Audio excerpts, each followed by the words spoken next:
Hello guys, welcome back to Proxy Gyan. मेरा नाम शबाज़ है दोस्तों। उम्मीद करता हूँ आप सब अच्छे होंगे और एग्ज़ाम्स के लिए अच्छे से तैयारी कर रहे होंगे दोस्तों। आज का जो हमारा टॉपिक है वो आर्कटिक वार्मिंग के बारे में आज हम पढ़ेंगे, क्योंकि रिसेंटली एक रिपोर्ट पब्लिश की गई है, उसमें हमारे इंडियन रिसर्च भी शामिल हैं। उस रिपोर्ट में ये बताया गया है कि आर्कटिक जो सर्किल है वहाँ पे जो बर्फ़ के गोले हैं वो पिघल रहे हैं। और उसके साथ साथ जो है सेकंड पार्ट अगर आप देखेंगे तो कई सारे सीवियर विंटर वेदर भी क्रिएट हो रहा है। ये क्यों हो रहा है? क्योंकि जो नॉर्मल टेम्परेचर होता है जो विंटर का रहना चाहिए था, उससे भी कई अधिक गुना ज़्यादा और माइनस में जा चुका है। और सेकंड पार्ट ऑफ कॉइन अगर बात करें तो ग्रीन हाउस गैस की वजह से वहाँ का जो बर्फ़ है वो पिघल रहा है।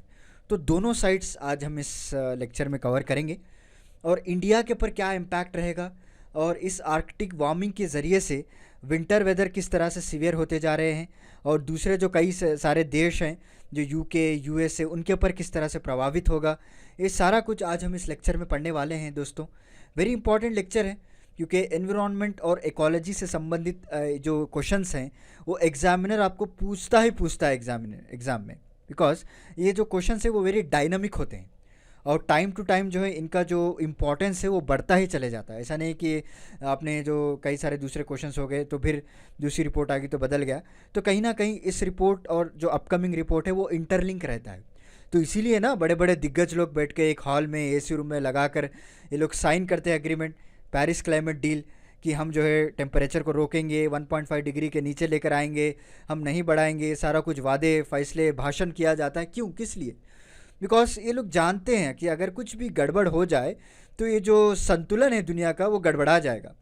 तो उसको रोकने के लिए ये सारे चीज़ उठते हैं, जो है कैरी आउट किए जाते हैं। फिर भी जो हमारे सी जो ह्यूमन कल्चर, जो ह्यूमन इंडस्ट्री, जिस तरह से जो एग्रीकल्चर इंडस्ट्री थी, जो गड़बड़ा गया है सिस्टम हमारा, अब उसको फिर से दोबारा फ्रॉम स्टार्टिंग लेके आना ये तो नामुमकिन है। बट अभी जो हम कंट्रोल कर सकते हैं, जो हमारे पास अभी एक हथियार है ताकि इसको आगे ज़्यादा नुकसान होने से तो कम नुकसान में हम एडजस्ट करके जा सकते हैं। तो इसको करने के लिए कई सारे रिपोर्ट्स पब्लिश किए जाते हैं ताकि गवर्नमेंट के सामने अगर ये डेटा अगर आएगा तो ये लोग प्रॉपर पॉलिसीज़ बना सकते हैं। तो इस लेक्चर में हम उसी की रिपोर्ट के बारे में आज हम डिस्कस करेंगे। तो चलिए आगे बढ़ता हूँ। आगे बढ़ने से पहले मैं आपको एक छोटा सा अपडेट देना चाहता हूँ कि अगर आपको कोई भी एग्जामिनेशन काउंसलिंग चाहिए, हमारा वेबसाइट है www.proxygyan.com, वहाँ पे विज़िट कीजिए, सारी जानकारी आपको मिल जाएगी। अपने टाइम और रिक्वायरमेंट के हिसाब से आप अपने सेशन को बुक कर सकते हैं दोस्तों। तो let's begin our lecture without any delay. तो रिसेंटली क्या हुआ है, जो आर्कटिक का रीजन है, जैसे कि आप देख रहे हैं ये जो हमारा जो राउंड जो अर्थ है उसके ऊपर अगर मिड टॉप पॉइंट में अगर जाएंगे तो नॉर्दर्न मोस्ट पॉइंट में, तो वहाँ पे आपको आर्कटिक रीजन दिखेगा, राइट। तो आर्कटिक रीजन वहाँ पे जो उसका वार्म है, उसका जो टेम्परेचर है वो साल भर साल जो है बढ़ता जा रहा है, रैपिडली इंक्रीजिंग। और स्टडीज़ का ये भी कहना है कि जो टेम्परेचर उस रीजन में था वो has twice as fast global temperature से बढ़ता चले जा रहा है। इसीलिए क्या हो रहा है, वहाँ की जो बर्फ़ है वो पिघल रही है, सी लेवल से वो बढ़ रहे हैं। उसकी वजह से वहाँ की जो एंडेमिक स्पीसीज़ थी वो वहाँ पे रह नहीं पा रहे हैं, क्योंकि उनका बेसिक कल्चर ही है बर्फ़। वो जब तक बर्फ़ रहेंगे, जब तक ज़िंदा रहेंगे, अगर उनको उनका टेम्परेचर अगर माइनस में प्लस में जा रहा है और पानी की जो तापमान है वो गर्म होती जा रही है, तो वो कहाँ से रह पाएंगे? तो धीरे धीरे धीरे वहाँ के जितने भी स्पीसीज है वो तो एक्सटेंड में जाएंगे ना। तो ये भी वन ऑफ द फैक्टर है जो आपको नोट डाउन करना है यहाँ पे। देखिए जो लेक्चर है वो बहुत ही, जैसे मैंने आपको बताया स्टार्टिंग में, वो डायनामिक रहेगा। आपको एक पॉइंट से दूसरी पॉइंट लिंक करते हुए चलना है, तभी आपके जो माइंड में जो एक थॉट है, जो थॉट प्रोसेस है वो ओपन होगा।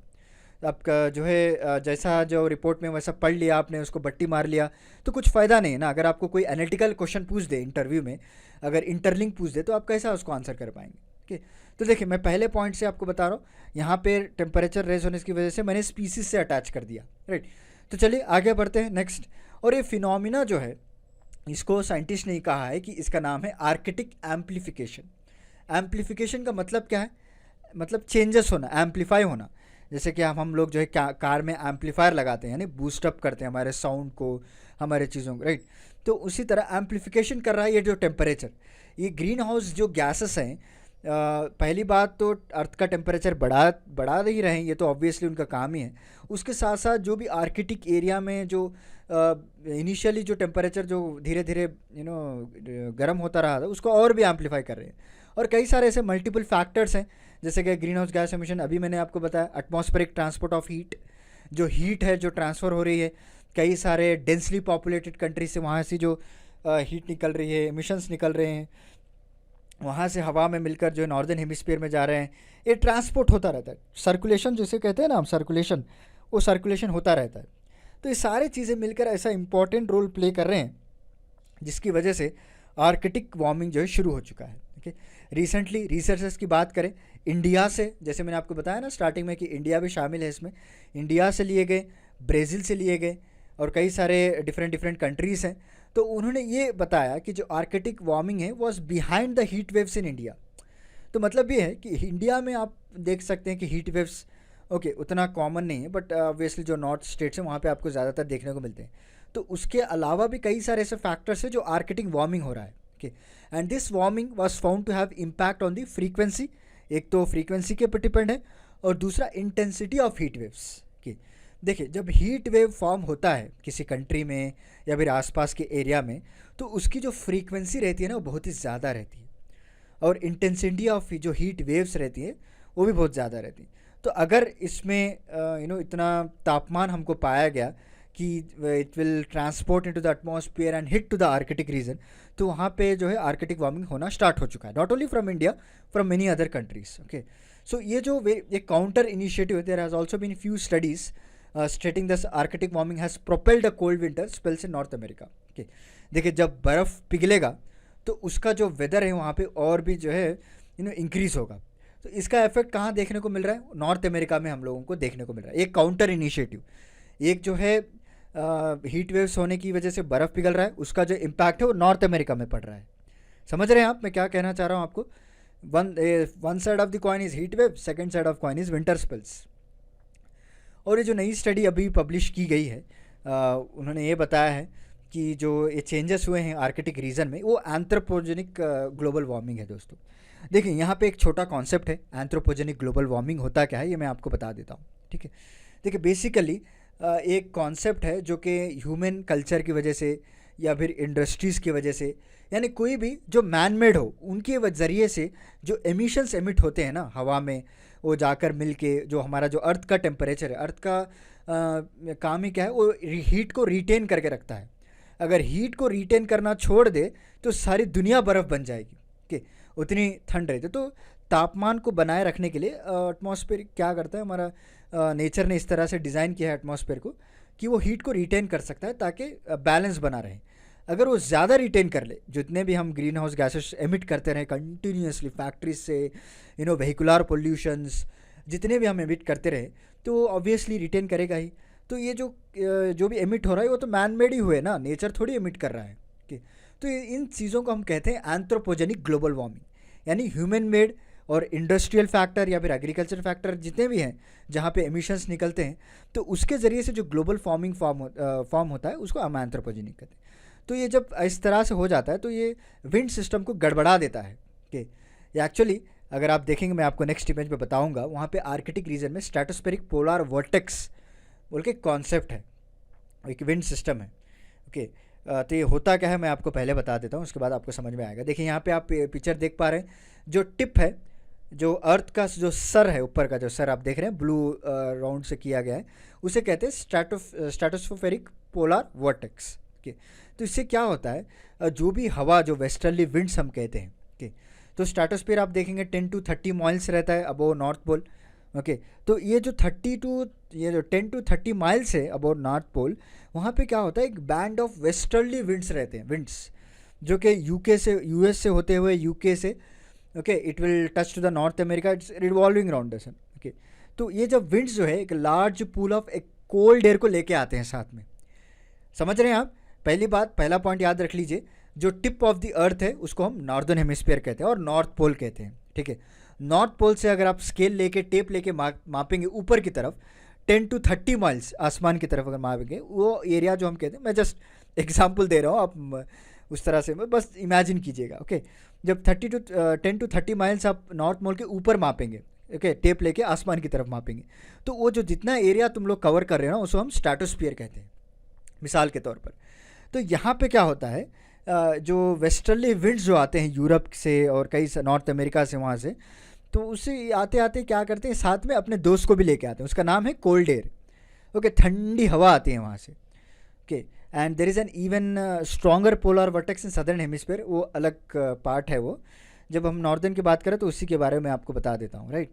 तो उसकी वजह से क्या है, ये जो स्ट्रेचिंग ऑफ एसपीवी है ना, इसके ज़रिए से भी आपको कई सारे कोल्ड इवेंट्स देखने को मिलते हैं, जैसे एशिया हो गया इम्पैक्ट, नॉर्थ अमेरिका हो गया, और रिसेंटली जो रिपोर्ट पब्लिश की गई है कि फरवरी में 2021 में टेक्सास में भी कोल्ड वेव आए थे। इसका लिंक भी कहीं ना कहीं ये जो एसपीवी है वो डिसरप्ट हुआ है। ओके, तभी जाकर इस तरह से हुआ है। And SPV consist of strongly westerly winds from 10 to 50 kilometres from the surface, जैसे मैंने आपको अभी बताया, और इनकी जो स्पीड रहती है वो 50 मीटर्स पर सेकेंड रहती है ऑन एन एवरेज। ओके, तो ये हो गया पहला हिस्सा। और दूसरा हिस्सा की बात करें, ओके, जब ये विंड्स रिवर्स हो जाते हैं तो हीट वेव्स भी जनरेट करते हैं।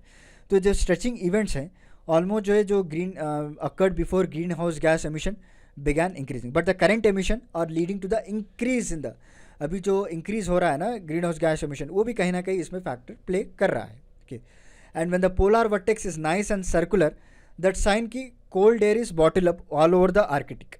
समझ रहे हैं आप? जब पोलर वर्टेक्स जो है उसकी जो रफ्तार है, उसका जो ये है वो सर्कुलर टाइप है, तो उसका मतलब ये है कि आर्कटिक रीजन में प्रॉपरली चल रहा है cold air. When it's such like this piece of it's goes into Asia, उसका प्रभाव आपको एशिया में पड़ेगा, ईस्टर्न नॉर्थन अमेरिका में पड़ेगा, राइट। वही हुआ था जब टेक्सास में जो है कोल्ड वेव हिट हुआ था, राइट। तो रिवर्सल की बात करते हैं अभी, ठीक है। अब तो हमने सीधी बात कर ली, अब उसको पलटा के बात करते हैं। जब ये पोलर वर्टेक्स वही जो मैं आपको बताया अभी, स्ट्रेटोस्फेरिक पोलर वर्टेक्स, अगर वो रिवर्स हो जाता है तो ये विंटर टेम्परेचर को वार्म भी कर देता है। इसका इफेक्ट हम ज़्यादातर सॉदर्न एशिया में देखने को मिलते हैं।